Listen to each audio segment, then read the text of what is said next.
అమ్మవారి హృదయం నుంచి బాలా త్రిపుర సుందరీదేవి పుట్టింది. భండాసురుడితో యుద్ధం చేస్తున్నప్పుడు రెండో రోజు భండాసురుడు ఏం చేశాడంటే 30 మంది కుమారుల్ని పిలిచి, ఈ విశ్వంలో మిమ్మల్ని సరితూగే వీరులు లేరు, మీరెళ్ళి ఆ క్షుద్రశక్తులైన శ్యామలాదేవిని, వారాహీదేవిని, లలితాదేవిని ఈడ్చుకురండి అని చెప్పి పంపించాడు దుర్మార్గుడు. వాళ్ళేం చేశారు, 200 అక్షౌహిణుల సైన్యంతో యుద్ధానికి వచ్చారు.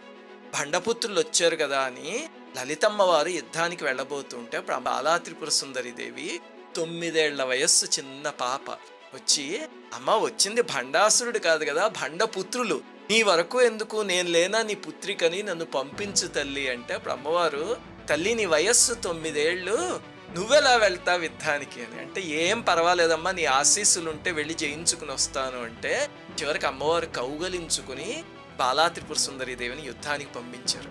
అప్పుడు బాలాంబిక హంసలు మోసే రథాన్ని ఎక్కి యుద్ధం